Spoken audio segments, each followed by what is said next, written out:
I'm holding a foreclosure notice in one hand and divorce papers in the other when I realize that my wife chose her gambling-addicted brother over our 8-year marriage. The irony isn't lost on me. I'm about to lose the house I've been paying for while she's been secretly funding Ryan's casino habit with our mortgage money. "David, you have to understand," Melissa had said 6 months ago, mascara streaming down her face as I confronted her with bank statements. "He's family. He promised he'd pay us back once he hit it big." Hit it big. $47,000 of our savings gone. Our mortgage payments redirected to cover his debts for 8 straight months. The house we'd planned to raise children in, now sporting a bright yellow notice on the front door. I'd stood in our empty living room. Movers had already taken the furniture we couldn't afford to keep, watching my wife of 8 years climb into her brother's beat-up Honda Civic. She didn't even look back. That was the moment David Chen died. Not literally, but every version of myself that believed in unconditional love, that trusted people at their word, that thought family meant something sacred. All of that died, watching her taillights disappear around the corner. Now I'm sitting in this cramped studio apartment, the kind of place I lived in during college, surrounded by the remnants of what I'd thought was a successful life. My laptop screen glows with job listings. I'm working 3 freelance gigs just to make rent. The wedding photo on my desk mocks me with its preserved happiness. Melissa looks radiant in white, her hand in mine, both of us believing we understood what "for richer or poorer" meant. Ryan's in the background, grinning in his tuxedo, already calculating, I realize now, how much he could extract from his new brother-in-law. The worst part? I saw the signs. Every family gathering where Ryan would pull me aside, always needing just a small loan for car repairs, medical bills, rent deposits. Always with that boyish smile and the promise to pay me back next month. Melissa would give me that look, the one that said helping Ryan was the price of admission to her family. I should have known when her parents started treating me like a walking ATM instead of their daughter's husband. Should have recognized the manipulation when Ryan started calling me bro, right around the time his requests jumped from hundreds to thousands. But I was too busy being the good husband, too busy believing that love meant sacrifice, that marriage meant putting your spouse's family above your own instincts. Too busy working 60-hour weeks to fund a lifestyle I didn't even want. The foreclosure notice crinkles as my grip tightens.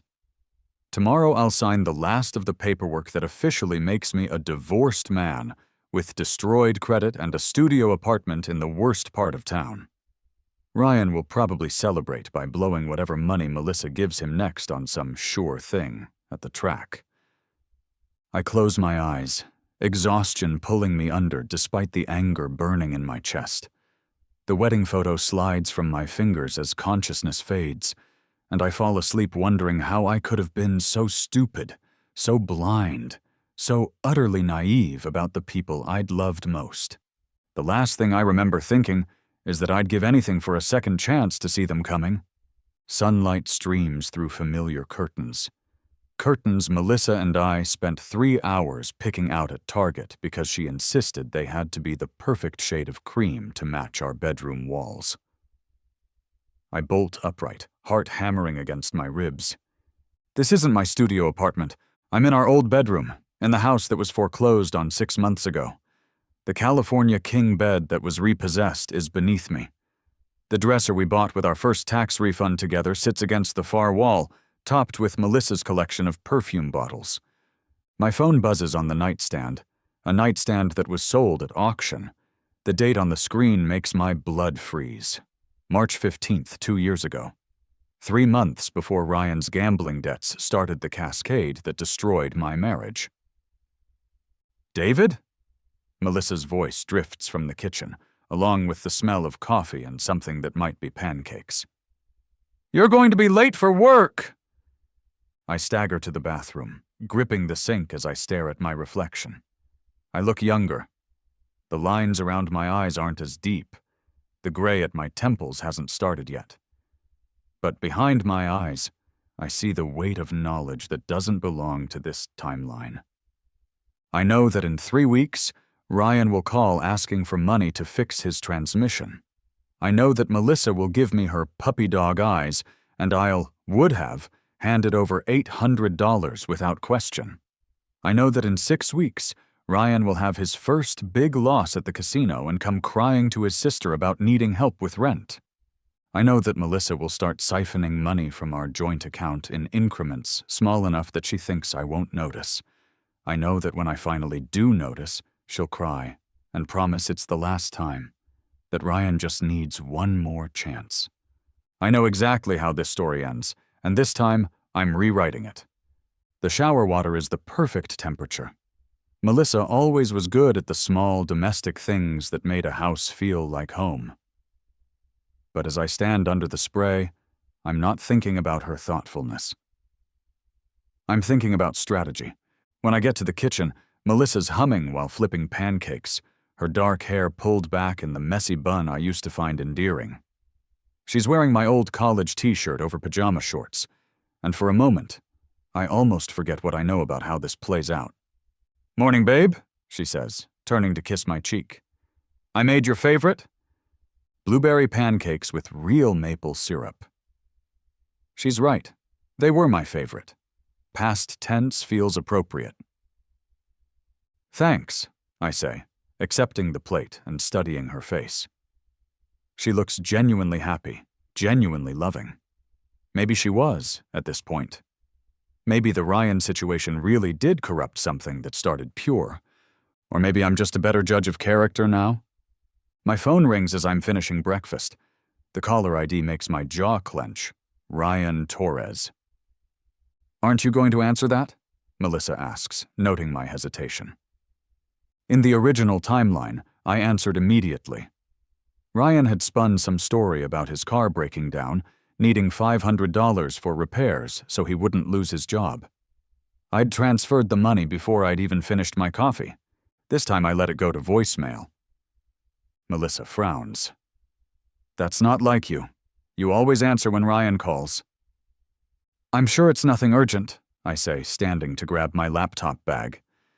"If it's important, he'll leave a message." But I already know what the message will say. I've heard it before. 20 minutes later, sitting in my car in the office parking lot, I play the voicemail. "Hey, David, it's Ryan. Look, I'm in a bit of a jam here. Car troubles, you know how it is. I hate to ask, but could you spot me $500? Just until Friday, I promise. You're a lifesaver, man. Call me back." The same words. The same tone of manufactured casualness designed to make the request seem small and temporary. The same lie about Friday. Ryan never paid anyone back on Friday. Instead of calling him back, I delete the message and dial a different number. "Wong Ventures, James speaking."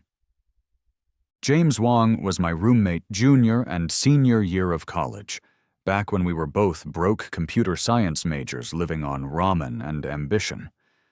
Now he's a venture capitalist with a corner office in downtown San Francisco, and according to his LinkedIn profile, he's done very well for himself. "James, it's David Chen." "David, holy shit, man, how long has it been? 2 years? 3?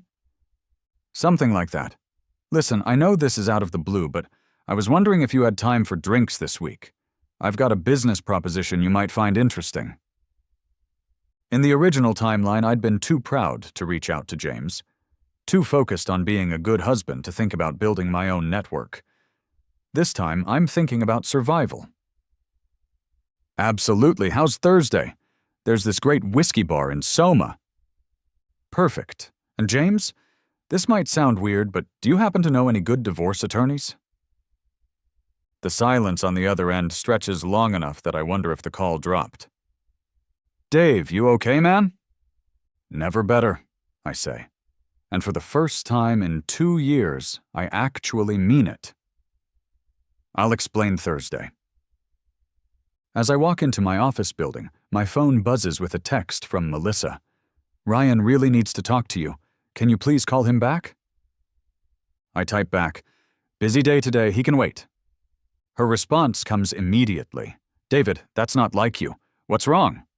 What's wrong is that I spent 2 years being a sucker. What's wrong is that I confused being generous with being stupid. What's wrong is that I prioritized being liked over being respected. But what's right is that I'm getting a second chance to fix it. "Nothing's wrong," I text back. "Just setting some boundaries." I can practically feel her confusion through the phone. The old David never set boundaries, especially not with her family. The old David was accommodating and understanding and endlessly forgiving. The old David was an idiot. The transformation doesn't happen overnight. That would be too obvious, too suspicious. Instead, I make subtle shifts that feel natural, but fundamentally change the dynamic. When I get home that evening, Melissa's on the phone with someone, her voice tense and apologetic. "I know, Mom, but he's not answering Ryan's calls. I don't know what's gotten into him." I pour myself a glass of wine, something I rarely did in the original timeline, and wait for her to finish. "David's being weird about money lately," she continues, not noticing I'm listening. "He's asking about every little expense, like he doesn't trust me or something." Trust. The word hits like a punch to the gut because she's right. I don't trust her. I know exactly what she's going to do with that trust. She hangs up and turns to me with a bright smile that doesn't quite reach her eyes. "Hey, babe. Good day at work?" "Productive," I say, settling into my chair with my wine. "I'm thinking about taking on some consulting projects.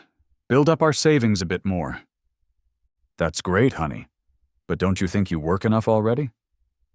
In the original timeline, I would have immediately reassured her, promised to maintain work-life balance, maybe canceled the consulting idea entirely.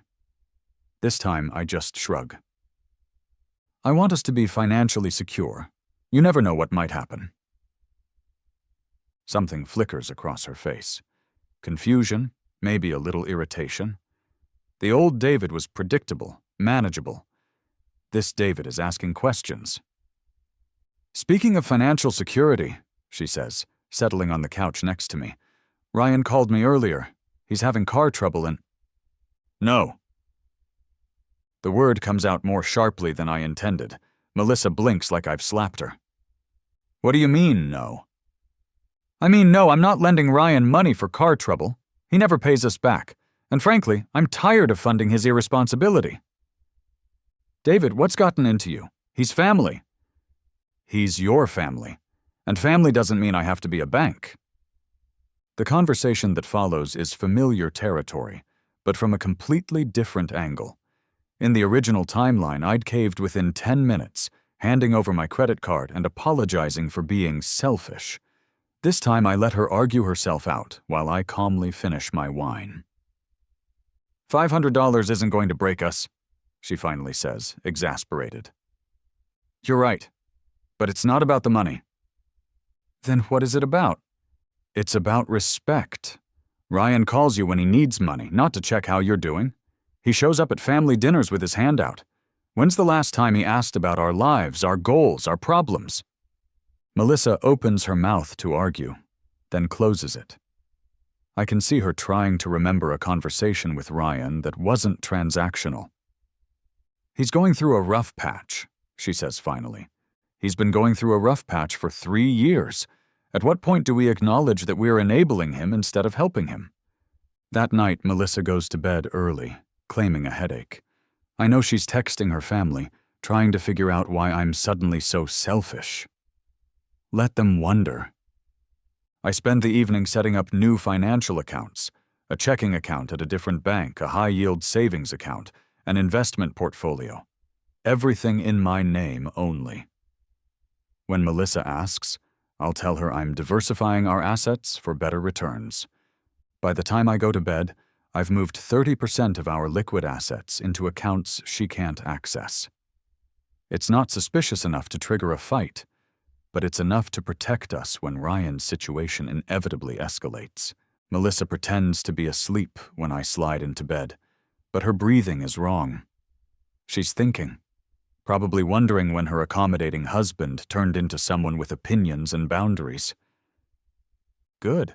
Let her wonder. The next morning, Ryan shows up at our front door at 7:30 a.m. "Hey, brother," he says when I answer, flashing that practiced smile. "Melissa said you might be having second thoughts about helping me out." He's wearing a Lakers jersey and jeans that have seen better days, but his sneakers are brand new Jordans that cost at least $200. Interesting priorities for someone who can't afford car repairs. "Morning, Ryan. Melissa's getting ready for work." "Actually, I was hoping to talk to you. Man to man." I step outside, closing the door behind me. In the original timeline, Melissa would have hovered, adding her voice to his persuasion. This time, I'm controlling the conversation. "What's on your mind?" "Look, I know I haven't been the best about paying you guys back. I appreciate everything you've done for me. I really do. But this time is different. I got this opportunity, this sure thing, and I just need a little capital to make it happen." "What kind of opportunity?" The question seems to catch him off guard. In our previous interactions, I'd never asked for details, just handed over money and trusted his word. It's complicated. Investment stuff, but the return is guaranteed." "Guaranteed by whom?" "Dave, come on. You're killing me with questions here. I thought we were family." "We are family, which is why I'm asking questions instead of just saying no." I can see him recalibrating, trying to figure out which angle might work. His smile becomes more strained. "The thing is, I need the money today. This opportunity won't wait." "Then it sounds like you need to find another source of capital." His mask slips for just a moment, and I see a flash of the real Ryan, the one who sees me as nothing more than a walking ATM, the one who's already mentally spending my money. "Melissa said you'd help?" "Melissa doesn't make financial decisions for me." "Since when?" "Since I found out that trusting you cost me my house, my marriage, and 2 years of my life. Since I realized that every dollar I gave you was a dollar stolen from my future. Since I learned that being family doesn't mean I have to fund your destruction of my life." "Since now," I say instead. "I'm sure you'll figure something out. You always do." I turn to go back inside, but his voice stops me. "Dave, wait. Look, I'm going to be straight with you. I owe some people money. Serious people. If I don't pay them back by this weekend..."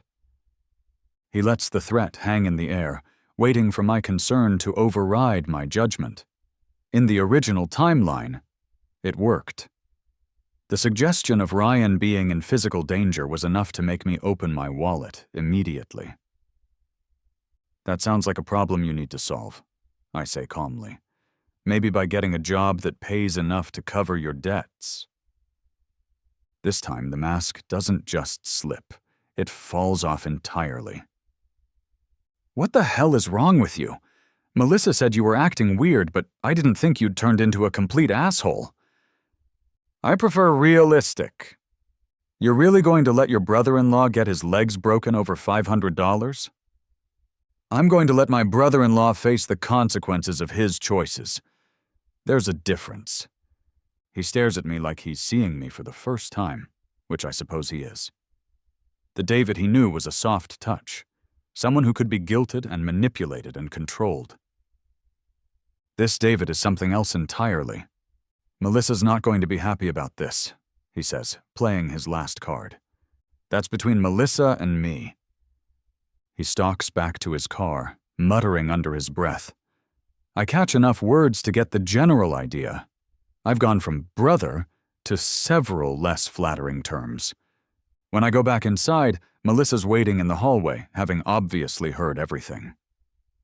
"David, what was that?" "That was me setting a boundary." He could get hurt.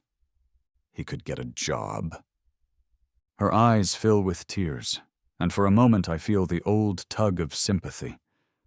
But then I remember sitting in that studio apartment holding foreclosure papers, watching her choose her brother over our marriage. He's family, David. Family helps family. You're right. And you're my family now. I'm helping you by not enabling your brother's self-destruction. This isn't you. You're not this cold.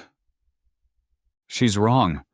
This is exactly me. It's just the version of me that learned to value myself enough to say no. I'm protecting us, Mel, whether you can see it or not. That evening, after a day of tense silence and clipped conversations, my phone rings. James Wong. Dave, I've been thinking about our conversation. You mentioned needing a divorce attorney, and I have to ask, is everything okay at home? I look across the living room at Melissa, who's pointedly ignoring me while watching TV. Let's just say I'm planning ahead. Well, I asked around, and Sarah Martinez is supposed to be the best in the city. Expensive, but she gets results. I can make an introduction if you want. That would be great. And Dave? Whatever's going on, you're smart to be prepared. I learned that lesson the hard way. After I hang up, Melissa finally speaks. Who was that? James Wong. We're having drinks Thursday to discuss some business opportunities. James from college? I thought you guys lost touch. We did. I'm fixing that. She studies my face like she's looking for the man she married. I wonder if she realizes he's gone. Later that night, as I'm setting up another financial account on my laptop, Melissa comes to stand behind my chair. David, I need to ask you something, and I want you to be honest with me. Okay. Are you planning to leave me? The question hits harder than I expected, because the truth is complicated. I'm planning to protect myself. I'm planning to be ready when she inevitably chooses her brother over our marriage. I'm planning to survive what's coming. But am I planning to leave her? Or am I planning to give her enough rope to hang herself? I'm planning to take care of myself, I say finally. Maybe for the first time in our marriage. She doesn't say anything else, but I feel her watching me for a long time before she finally goes to bed. That night, I dream about the studio apartment, about foreclosure notices and divorce papers. But when I wake up, I'm still in our bedroom, still 2 years in the past, still holding all the cards. Time to start playing them. The beauty of knowing the future is that you can prepare for battles before they begin. Over the next 2 weeks, I transform from a trusting husband into a strategic operator, gathering evidence and building defenses while maintaining the appearance of normal married life. The security cameras are the first investment. I tell Melissa they're for home security after several break-ins in our neighborhood, a lie that's easy enough to verify. She doesn't question why I want cameras inside the house, recording our living spaces. Just want to make sure we know if anyone gets in, I explain, as I position one with a perfect view of our home office, where Melissa handles our finances. What she doesn't know is that the cameras also record audio, and they're linked to cloud storage she can't access.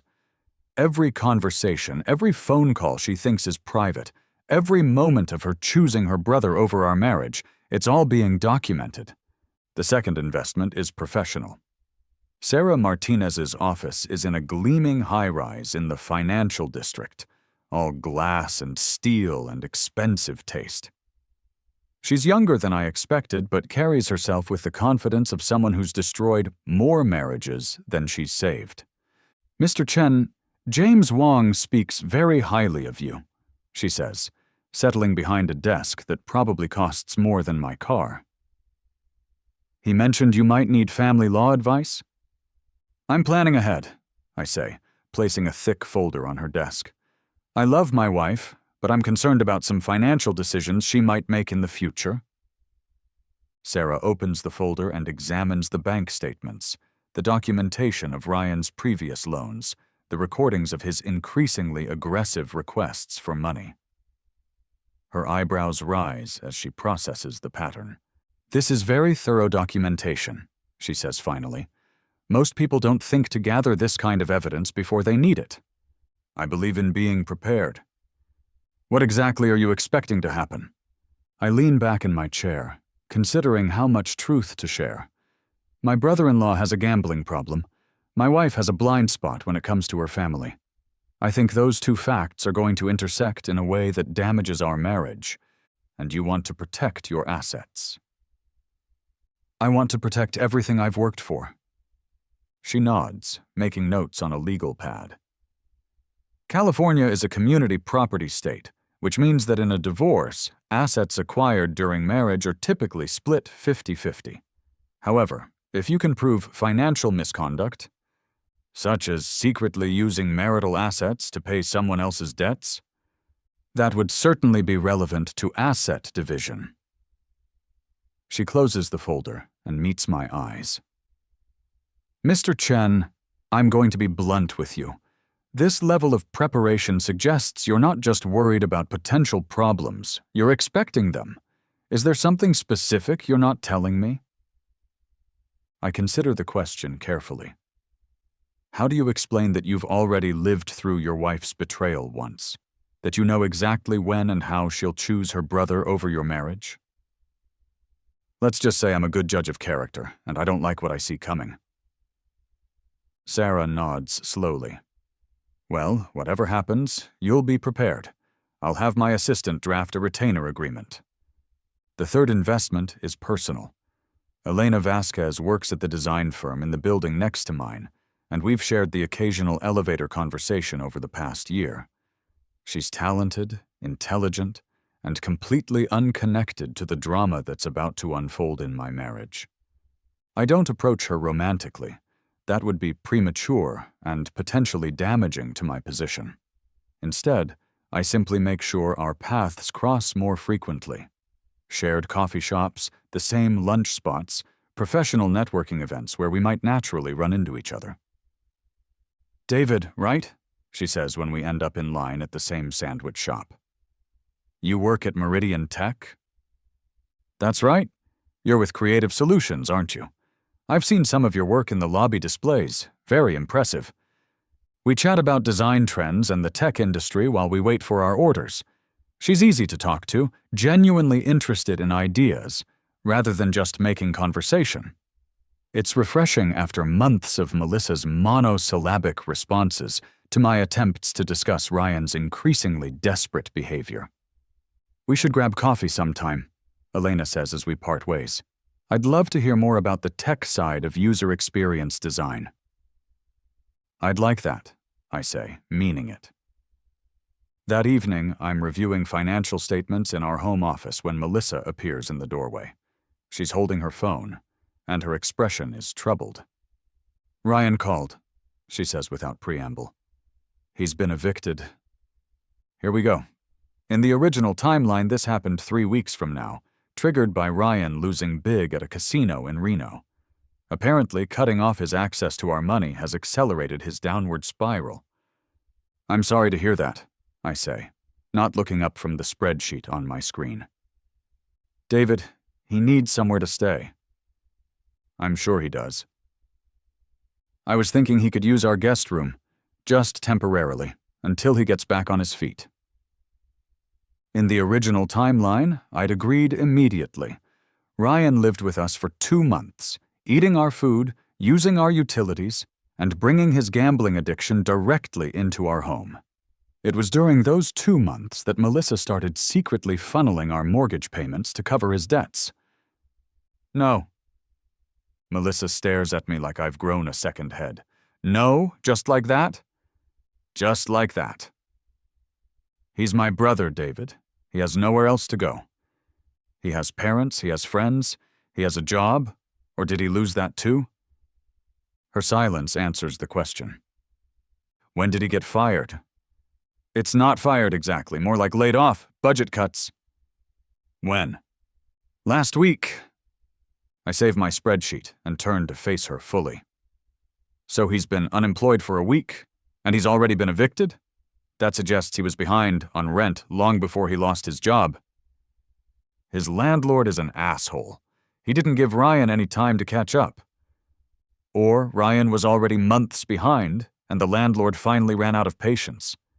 Why are you being like this? This isn't who you are. This is exactly who I am. You just never asked me to be anything other than a checkbook before. The words hit her like a physical blow.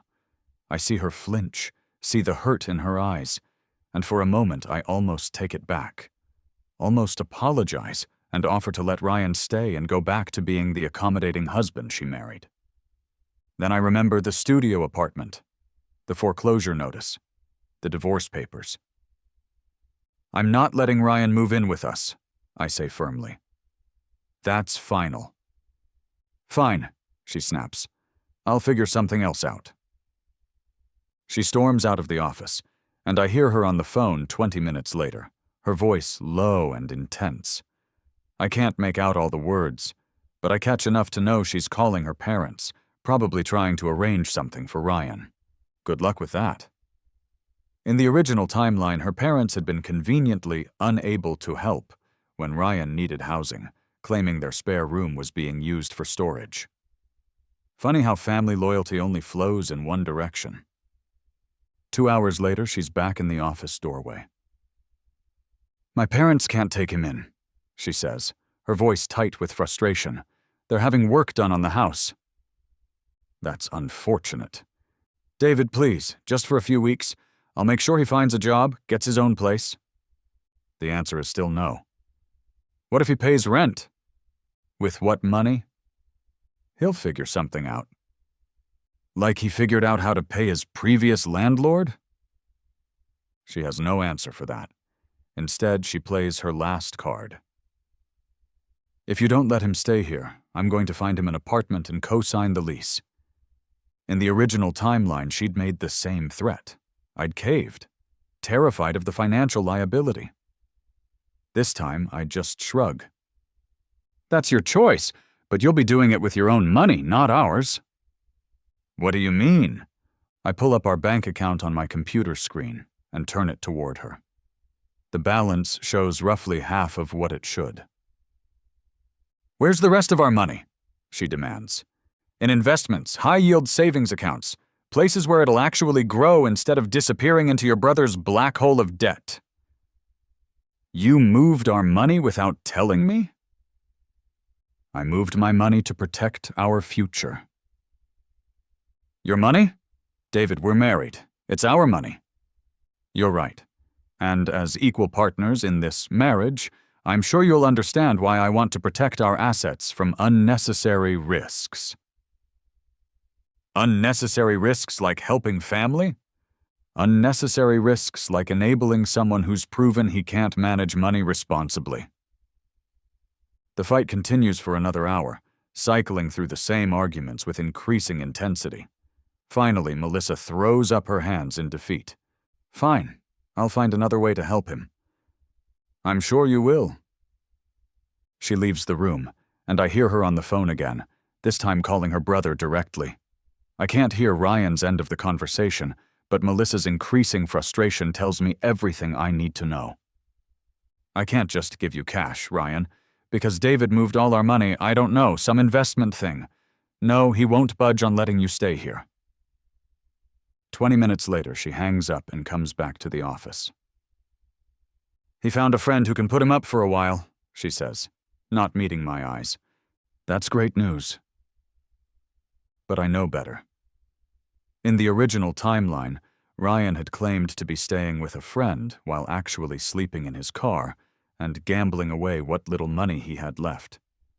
Within 2 weeks, he'd be back, more desperate than ever, ready to make the kinds of promises and threats that would convince Melissa to start stealing from our joint account. This time I'll be ready for him. That night, I lie awake listening to Melissa's breathing. She's not asleep. I can tell by the rhythm, the occasional slight shift in position. She's thinking, probably wondering when her accommodating husband turned into someone with boundaries and opinions. Good. Let her think. Let her realize that the man she married might not be as easy to manipulate as she assumed, because in 2 weeks, when Ryan comes back with his sob story about dangerous people and serious consequences, she's going to have to choose.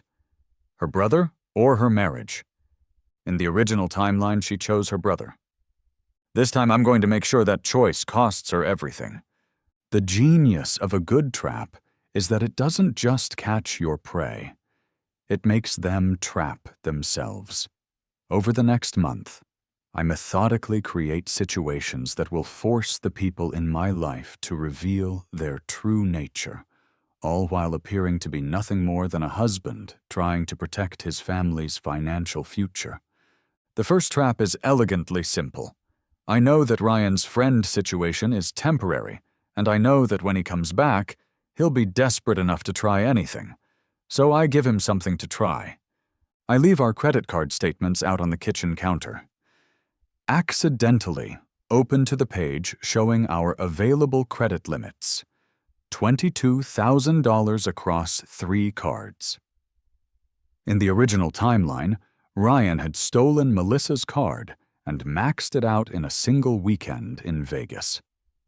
The only reason he'd gotten away with it was because I'd been too trusting to think it was anything other than an honest mistake. This time I'm ready. I call each credit card company and set up fraud alerts on all our accounts.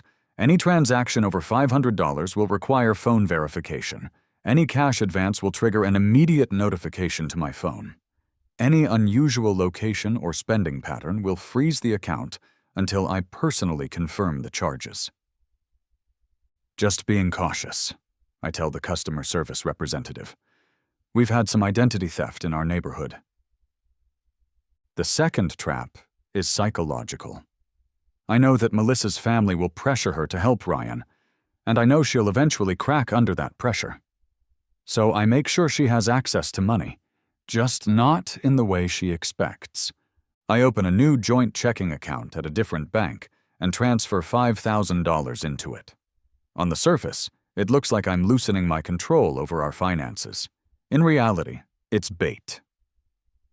I set us up a new account for household expenses, I tell Melissa over dinner. Groceries, utilities, that kind of thing. The debit card should arrive in a few days. She brightens for the first time in weeks. That's great, honey. I was starting to feel like I had to ask permission every time I wanted to buy milk. I don't want you to feel like that. We're partners in this marriage. Partners? The word tastes like ash in my mouth, but it serves its purpose. Melissa relaxes, probably thinking she can eventually convince me to transfer more money into the account, money that could find its way to Ryan. What she doesn't know is that every transaction on the account triggers an alert to my phone. What she also doesn't know is that I've already discussed the situation with Sarah Martinez.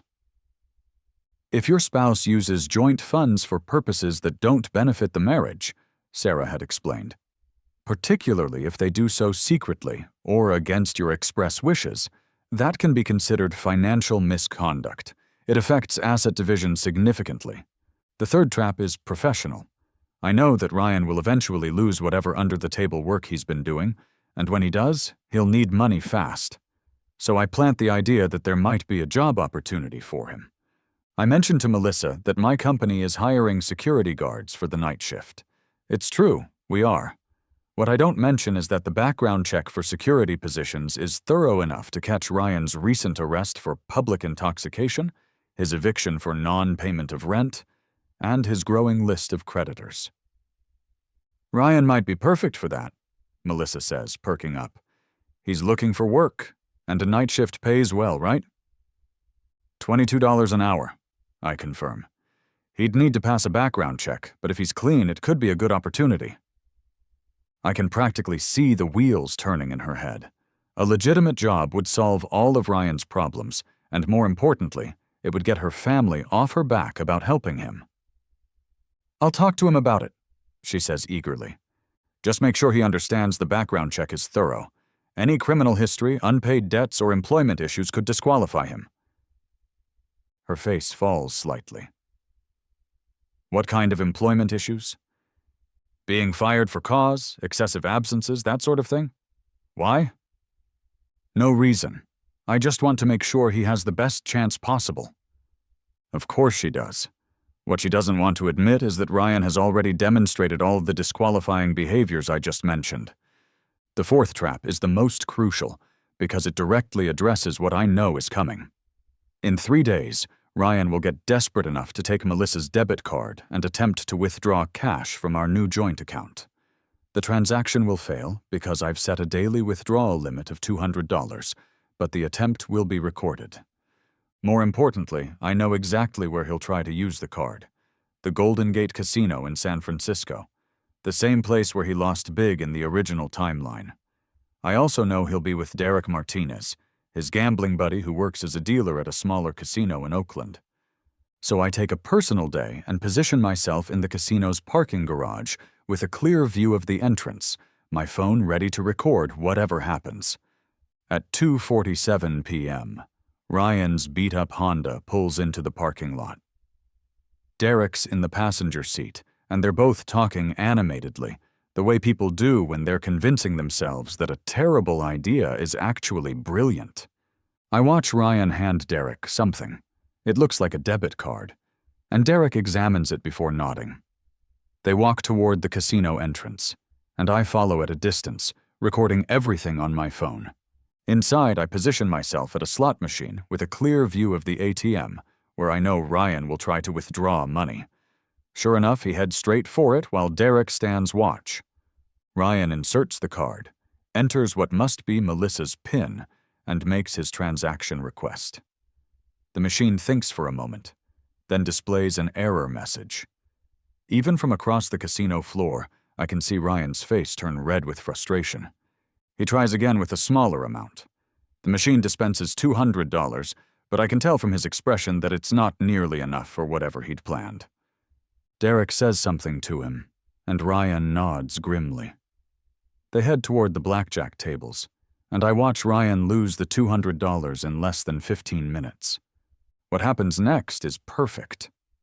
Derek pulls out his own wallet and lends Ryan money to keep playing. Ryan's luck doesn't improve, and within an hour, he's into Derek for another $300 on top of the $200 he stole from our account.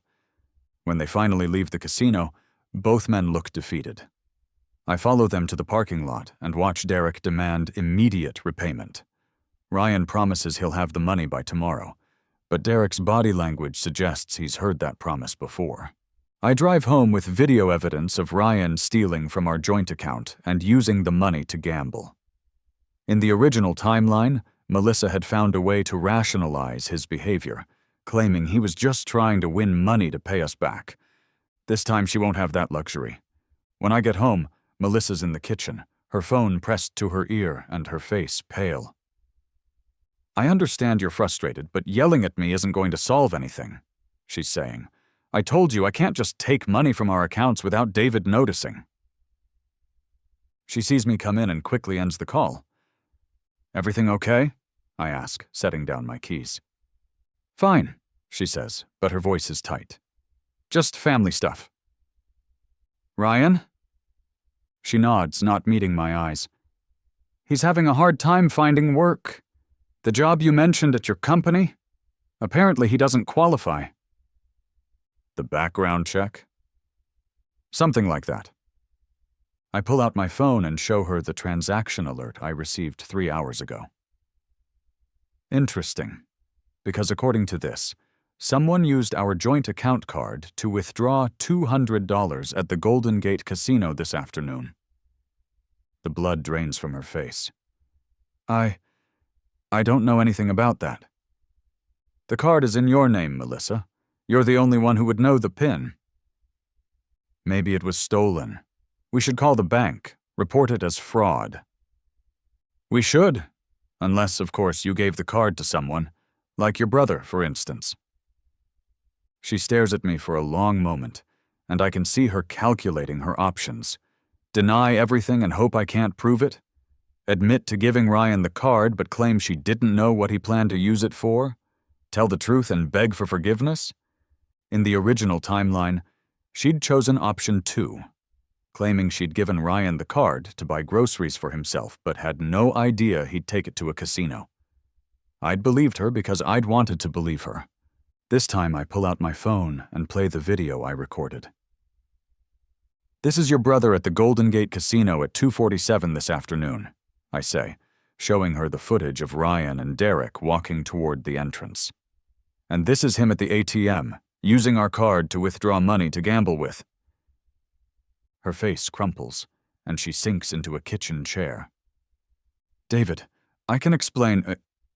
I'm sure you can, but before you do, you should know that I've already spoken with Sarah Martinez about financial misconduct in marriage. Sarah Martinez? Who's Sarah Martinez? A divorce attorney. She was very interested in my documentation of your family's attempts to manipulate our finances. Melissa looks like I've slapped her. Divorce attorney? David, what are you talking about? The conversation that follows is brutal and necessary. Melissa tries every argument from the original timeline. Ryan's desperation, family obligation, the promise that it'll never happen again. This time I don't give an inch. He stole from us, I say flatly. You enabled him to steal from us. End of discussion. I was trying to help him. You were trying to make his problems go away so you wouldn't have to deal with your family's disapproval. There's a difference. That's not fair. What's not fair is 8 months of mortgage payments disappearing into your brother's gambling addiction, while I work 60-hour weeks to keep us afloat. She stares at me in confusion. What are you talking about? 8 months of mortgage payments? I realize my mistake immediately. That hasn't happened yet. At least, not in this timeline. But the slip reveals more than I intended. I'm talking about what happens when people enable gambling addicts, I say carefully. It always escalates. Today it's $200 from our joint account. Next month it'll be $1,000 from our savings. 6 months from now you'll be transferring our mortgage payment to cover his debts. I would never do that. You already gave him our debit card to go gambling. The progression from there is predictable. She's quiet for a long time, staring at her hands. When she finally speaks, her voice is small. What do you want me to do? I want you to choose your brother's gambling addiction or our marriage. That's not a fair choice. It's the choice your brother made when he decided our money was his money. It's the choice you made when you handed him our debit card. He's family, David. You don't just abandon family. You're right, you don't. But you also don't let family destroy your marriage. That evening, Melissa calls her parents. I listen from the next room as she tries to explain the situation, but their response is predictable. Family loyalty trumps everything, including her husband's reasonable objections to funding Ryan's addiction. David's being unreasonable, I hear her mother say. Ryan just needs help getting back on his feet. Maybe David needs to remember what family means, her father adds. What family means, apparently, is that I'm supposed to work myself into the ground to fund Ryan's lifestyle, while being grateful for the privilege. After she hangs up, Melissa comes to find me in the home office.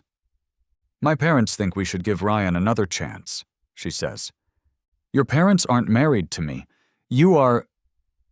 What if we set up some kind of payment plan? Ryan could pay us back over time. With what income? He doesn't have a job. He'll find something. He's had 6 months to find something. Instead, he's been living off our generosity and your family's enabling. So what, we just cut him off completely? We stop pretending that giving him money is helping him. It's not. It's making his addiction worse. She leaves without another word, but I hear her on the phone again an hour later. This conversation is different. Quieter. More intense. She's talking to Ryan directly, probably trying to figure out how to get him money without involving me. Good luck with that. I've moved everything important into accounts she can't access, and the joint account now has a balance of exactly $0. If she wants to help Ryan, she'll have to do it with her own money. Money she doesn't have. The next morning, Derek Martinez calls our house. Melissa answers, and I watch her face go white as she listens. I don't know anything about that, she says. You'd have to talk to Ryan. After she hangs up, she turns to me with panic in her eyes. That was Derek. He says Ryan owes him money from yesterday, and if he doesn't pay it back by tonight, there's going to be trouble. What kind of trouble? I don't know, but Derek sounded serious. In the original timeline, this would have been the moment I caved. The suggestion of Ryan being in physical danger would have overridden all my practical objections, and I would have written a check to make the problem go away. This time I just shrug. Sounds like Ryan needs to find a way to pay his debts. David, you can't be serious. What if something happens to him? Then maybe he'll learn that actions have consequences. I can't believe you're saying this. I can't believe you thought I'd keep paying for his mistakes indefinitely. The rest of the day passes in tense silence. Melissa makes call after call, trying to raise money for Ryan from friends, relatives, anyone who might be willing to help. I listen to her growing desperation and feel nothing but cold satisfaction. This is what enablement looks like when the enabler runs out of resources. This is what happens when the consequences finally catch up to everyone involved. That evening, Ryan shows up at our front door. His face is bruised, and his right hand is bandaged. Jesus, Ryan, what happened? Melissa gasps, pulling him inside. Derek and his friends wanted to make sure I understood how serious they were about getting their money back. Melissa turns to me, her eyes pleading. David, please, we have to help him. How much? I ask. $500, Ryan says quickly. That's all. I swear I'll pay you back as soon as I find work. The same $500 you needed 3 weeks ago for car repairs? This is different. This is serious. They're all serious, Ryan. The difference is that this time you're facing the consequences. David, Melissa says, her voice breaking. Look at him. They hurt him. And they'll hurt him worse if he keeps gambling and losing money he doesn't have. So you're just going to let them hurt him? I'm going to let him face the natural consequences of his choices. Ryan's mask finally falls completely away. You fucking asshole. I'm Melissa's brother. That should mean something. It does mean something. It means I've been subsidizing your addiction for 3 years without getting anything in return except attitude and entitlement. I never asked you for anything. Bullshit. You've asked me for money every time I've seen you since Melissa and I got married. That's different. How? Because I'm family. No, Ryan, you're a gambling addict who sees me as an ATM. There's a difference. He takes a step toward me, and for a moment I think he might actually try to hit me. Instead, he turns to his sister. Melissa, if you don't help me, I'm fucked. These guys don't mess around. I know, let me think. She disappears into our bedroom, and I hear her opening drawers, searching through jewelry boxes. She returns with her grandmother's ring, a family heirloom worth maybe $2,000. I can pawn this, she says, holding it out to Ryan. It should cover what you owe and give you a little extra. The ring her grandmother left her specifically, with the understanding that it would stay in the family. The ring she'd cried over when her grandmother died, promising to treasure it forever. And she's about to hand it over to her gambling addict brother to pay off his latest debt. Melissa, I say quietly. Don't. I have to, David. He's my brother. That ring was your grandmother's dying wish. She wanted you to have it, not pawn it for Ryan's gambling debts. I'll get it back, as soon as Ryan pays me back. Ryan's never paid anyone back in his life. You know that. She hesitates, the ring still in her outstretched hand. For a moment, I think she might actually choose the ring, and by extension her grandmother's memory, over her brother's immediate problem. Then Ryan speaks up. Mel, if I don't pay Derek by midnight, he said he'd come looking for you instead. It's a lie. I know it's a lie because Derek Martinez is a small-time casino dealer with delusions of being a tough guy, not an actual criminal. But Melissa doesn't know that, and the threat is enough to push her over the edge. She hands Ryan the ring. "Get it back," she says fiercely. "Whatever it takes, get my grandmother's ring back." "I will, I promise, as soon as I get back on my feet." He's out the door 30 seconds later, leaving Melissa standing in our hallway, tears streaming down her face. "I had to," she says, but she's talking to herself more than to me. "You had a choice. You chose him." "He's my brother." "And I'm your husband. Or I was." She looks at me with sudden alarm. "What do you mean you were—" "I mean, this is where I stop pretending our marriage means something to you." "David, don't be ridiculous. Of course our marriage means something to me." "More than your brother's gambling addiction?" It's not the same thing." "Isn't it? Because from where I'm standing, every time you've had to choose between protecting our marriage and enabling your brother, you've chosen your brother." "I'm trying to save his life." "You're enabling his addiction. There's a difference."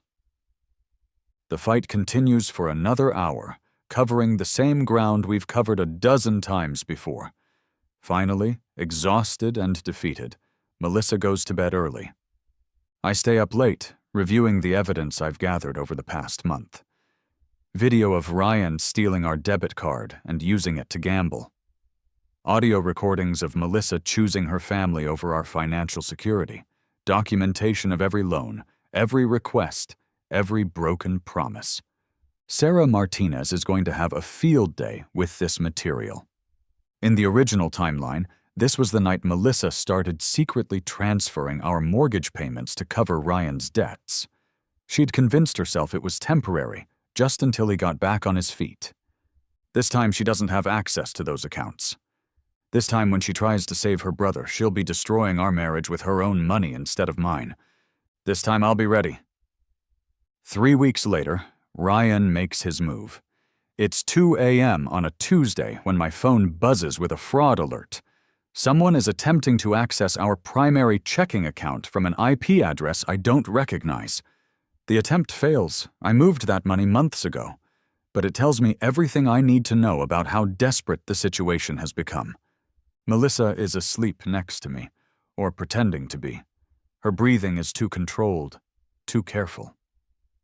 She's awake, probably waiting to see if her brother's midnight hacking attempt will work. I slip out of bed and check the security cameras on my phone. The timestamp shows Ryan in our home office at 11:47 p.m., 3 hours ago, trying different passwords on my laptop. He's methodical about it, clearly prepared, which means Melissa gave him information about our accounts. I watch him grow increasingly frustrated as each attempt fails. Finally, he pulls out his phone and calls someone, probably Melissa, but she doesn't answer. Smart of her to maintain plausible deniability. At 12:23 a.m., Ryan tries a different approach. He starts looking through our physical files, photographing documents with his phone, bank statements, tax returns, anything with account numbers or financial information. At 1:15 a.m., he finds Melissa's personal checkbook, the account she opened for her freelance graphic design work, the one I don't have access to. He takes 3 checks and fills them out for $500 each, signing Melissa's name with practiced ease.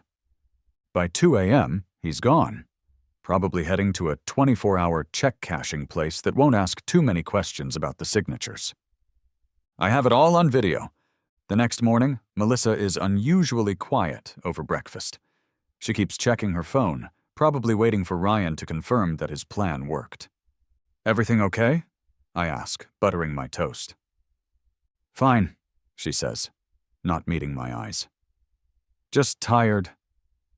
"You were tossing and turning a lot last night? Bad dreams?" Something like that. At 10 a.m., while I'm in a meeting at work, Melissa calls me 3 times in rapid succession. I excuse myself and call her back. "David, something's wrong with my checking account," she says, her voice tight with panic. "The bank says there are several large withdrawals I didn't authorize." What kind of withdrawals? Checks. 3 of them for $500 each, but I didn't write any checks for that amount. Did you report it as fraud?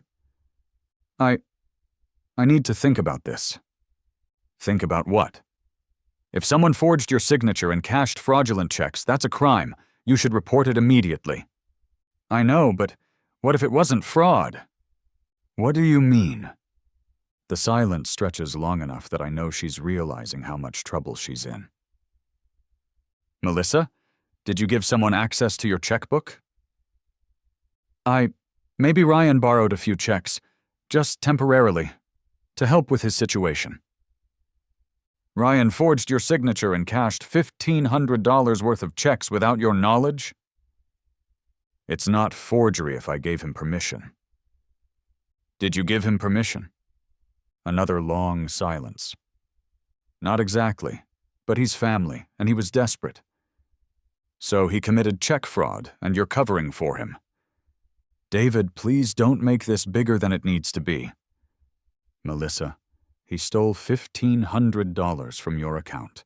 That's a felony. He didn't steal it, he borrowed it. Without permission, using forged signatures. That's the definition of theft. That afternoon, Derek Martinez calls our house again. This time I answer. Is this David Chen? He asks. Speaking. Look, man, I don't want any trouble, but your brother-in-law owes me money, and those checks he gave me yesterday bounced. What checks? 3 checks from his sister's account, $500 each. The bank says insufficient funds. Interesting. Melissa's account should have had enough to cover $1,500, unless she'd already spent the money on something else, or someone else had already drained the account. I'm sorry to hear that, Derek, but Ryan's debts aren't my responsibility. Maybe not, but he used your wife's name to try to pay me. That makes it your problem. Actually, that makes it a legal problem for Ryan. Look, I'm trying to be reasonable here, but my patience is running out. Then I suggest you take it up with the police. Check fraud is a serious crime. I hang up and immediately call Sarah Martinez. Sarah, it's David Chen. I need to report a crime. What kind of crime? Check fraud. My brother-in-law forged my wife's signature and attempted to cash fraudulent checks. Do you have evidence? Video surveillance of him taking the checks and filling them out in our home office at 1 a.m. this morning. And your wife's position on this? She's claiming it wasn't fraud because he's family. Sarah's sharp intake of breath tells me everything I need to know about how this will play in divorce court. David, I think we need to accelerate our timeline. Can you come in today? 2 hours later, I'm sitting in Sarah's office, watching her review the evidence I've gathered over the past 2 months. This is extraordinary documentation, she says, scrolling through the videos and audio files. I've never seen someone prepare this thoroughly for a divorce. I told you I was expecting problems. You did, but this goes beyond problems. This is systematic financial misconduct enabled by your spouse. The check fraud alone is enough to justify an emergency asset freeze. What does that mean? It means we can petition the court to prevent your wife from accessing any joint accounts or assets until this matter is resolved. Given the evidence of ongoing financial crimes, the judge will almost certainly approve it. How long does that take? I can file the paperwork this afternoon. The hearing could be as early as tomorrow if we request an emergency session. That evening, I come home to find Melissa pacing in our living room, her phone pressed to her ear. I don't know what to tell you, Ryan, she's saying. The checks bounced, and now Derek is threatening to call the police. She sees me and quickly ends the call. David, we need to talk. About the check fraud? About helping my brother. Your brother committed a felony, Melissa. There's nothing to discuss. He was desperate. You refused to help him, my parents can't help him, and Derek's friends were threatening him. What was he supposed to do? Get a job, go to rehab, face the consequences of his gambling addiction. Any number of things that don't involve committing crimes. He tried to get a job. Nobody will hire him. Because he has a criminal record and a gambling problem, those are consequences of his choices. So what? We just let him go to jail? We let him face the natural consequences of his actions, yes. I can't believe you're being this cold. I can't believe you're defending check fraud. The conversation is interrupted by a knock at the door. 2 police officers are on our front porch, looking official and serious. Mr. Chen, we're here about a report of check fraud. I invite them in, and they explain that Derek Martinez has filed a complaint about the bounced checks.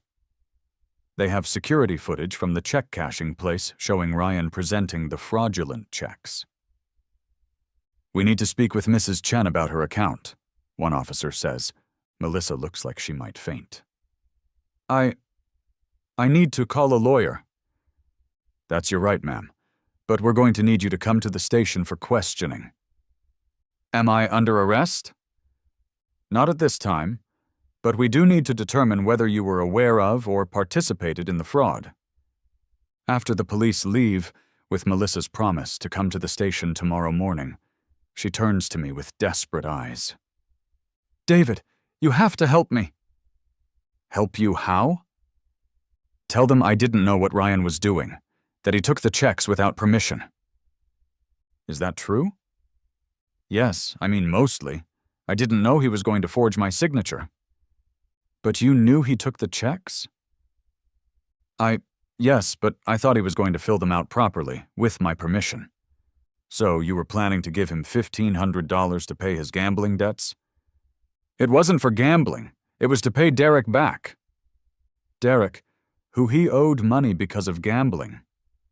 That's different. No, Melissa, it's not. And lying to the police about your involvement isn't going to help anyone. That night, Melissa barely sleeps. I can hear her in the living room, making phone call after phone call, trying to find someone who can help her navigate the legal mess Ryan has created. The next morning, she leaves early for the police station. I take a personal day and drive to the courthouse, where Sarah Martinez is filing our emergency petition. How do you think this will go? I ask. With this evidence? Very well. The judge is going to see a pattern of financial misconduct and theft enabled by your spouse. He'll freeze the assets to prevent further damage. The hearing is surprisingly brief. Sarah presents our evidence systematically. The videos of Ryan stealing our debit card, the audio recordings of family members pressuring Melissa to provide money, the documentation of his escalating demands, and finally the security footage of him forging checks in our home office. The judge reviews the material with obvious disapproval. Mr. Chen, this appears to be a clear case of ongoing financial abuse enabled by your spouse. I'm granting your emergency petition. All joint assets are frozen pending resolution of the criminal charges against Mr. Torres. When I get home that afternoon, Melissa is sitting at our kitchen table, staring at a letter from our bank. They froze our accounts, she says without looking up. I know. You did this. I protected us from further financial crimes. You destroyed our marriage. No, Melissa. You did that when you chose your brother over our financial security. He's going to jail, David. The police arrested him this morning. Good. She looks at me like she's seeing me for the first time. Who are you? This isn't the man I married. You're right. The man you married was naive enough to believe that love and family meant something. That version of David is gone. So, what happens now? I place the divorce papers on the table next to the bank letter. Now you decide whether you want to contest this or make it easy on both of us. She stares at the papers for a long time, then finally looks up at me with tears in her eyes. 8 years of marriage, and you're throwing it away over money? 8 years of marriage, and you threw it away for your brother's gambling addiction. That's not fair. What's not fair is that I worked 60-hour weeks to build a life with you, and you gave it all away to someone who never appreciated either of us. Ryan's sick, David. Gambling addiction is a real disease. You're right. And the cure isn't enabling him with other people's money? So you're just walking away? I'm protecting what's left of my life. You should do the same. That evening, Melissa's parents call. I listen from the next room as they blame me for Ryan's arrest, for the frozen accounts, for refusing to be a good husband and brother-in-law. David's being selfish, her mother says. Family takes care of family. Ryan just needs help getting back on his feet, her father adds. David should be supporting his wife during this difficult time. What they don't say is that they're worried about their own financial exposure. If Ryan goes to jail and Melissa divorces me, who's going to fund their family's lifestyle of crisis management and perpetual bailouts? After Melissa hangs up, she comes to find me in the home office. My parents want to mediate this situation. They think if we all sit down and talk. No. David, please, they're offering to take responsibility for Ryan's debts. They'll pay Derek back, cover the legal fees, everything. With what money? They're willing to take out a second mortgage on their house. In the original timeline, this had been the moment I'd started to waver. The idea of her elderly parents risking their home to clean up Ryan's mess had triggered my guilt and made me reconsider my position. This time I feel nothing but cold anger. So, instead of Ryan facing the consequences of his actions, your parents are going to sacrifice their financial security to enable him. And you think that's a solution? It's family, David. It's insanity. And it's exactly why Ryan never learned to take responsibility for his choices. What do you want me to do? Let my parents lose their house? I want you to let Ryan face the consequences of his actions. I want your parents to stop enabling his addiction. And I want you to choose your marriage over your family's dysfunction. I can't just abandon my family. Then you're choosing them over me. It doesn't have to be a choice. It became a choice the moment your brother started stealing from us. Everything that's happened since then has been your family's response to that choice. She stares at me for a long moment, and I can see her weighing her options. Choose me and alienate her entire family, or choose them and lose the financial security I represent. In the original timeline, she'd chosen them and spent the next 6 months secretly funding Ryan's increasingly desperate attempts to gamble his way out of debt, ultimately costing us our house and our marriage. This time she doesn't have access to our money. This time, if she chooses them, she'll be doing it with nothing but her love and her grandmother's pawned ring. I need time to think, she says finally. Take all the time you need. But understand that the divorce papers are filed, the assets are frozen, and Ryan is facing felony charges. Those things aren't changing regardless of what you decide. You've really thought of everything, haven't you? I've protected myself from people who mistake my generosity for weakness. People like me? People like your brother. But if you want to be included in that category, that's your choice. She leaves the room without another word. But I hear her on the phone again an hour later, this time talking to someone about finding Ryan a lawyer. Still choosing him, still trying to save him from the consequences of his choices, still proving that I made the right decision. The beauty of having lived through betrayal once is that you can recognize all the desperate moves before they happen. Over the next month, I watch Melissa and her family execute every strategy from the original timeline, but this time, I'm ready for each one. Strategy 1. Emotional manipulation. Melissa's mother calls me directly, crying about how I'm destroying the family and abandoning my responsibilities as a husband and brother-in-law. In the original timeline, this call had lasted 3 hours and ended with me agreeing to pay Ryan's legal fees. This time, I let it go to voicemail and forward the recording to Sarah Martinez as evidence of harassment. Strategy 2. Financial pressure. Melissa's father shows up at my office, demanding that I do the right thing and drop the charges against Ryan. He threatens to sue me for alienation of affection and claims I'm trying to steal his daughter's inheritance. This time I have building security escort him out and file for a restraining order. Strategy 3. Social warfare. The Torres family starts calling mutual friends and family members, spreading their version of events. I'm painted as the cruel husband who refuses to help family in crisis, the selfish man who values money over relationships. This time I don't defend myself. I don't need to.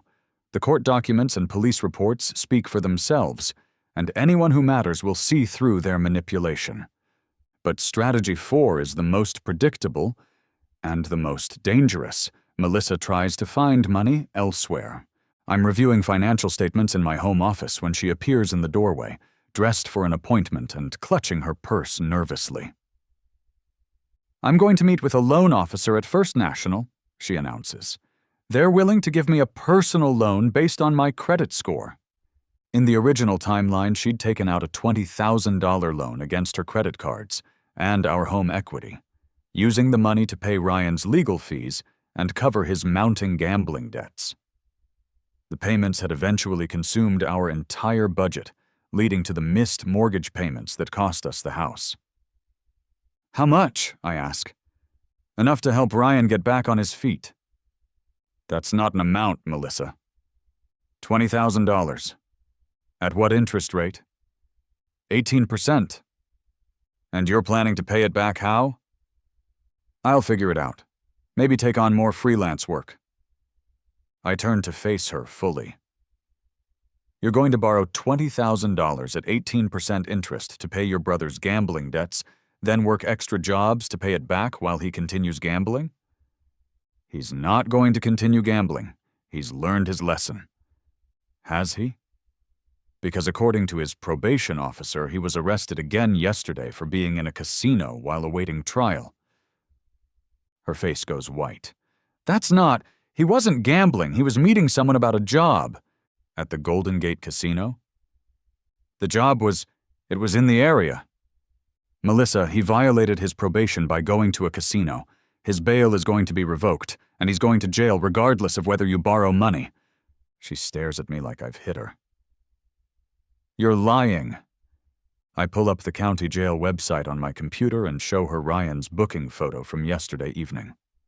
Violation of probation, no bail. Her legs give out, and she sinks into the chair across from my desk. "This can't be happening." "This is what happens when you enable addiction instead of addressing it." "I was trying to help him." "You were trying to make the problem go away, so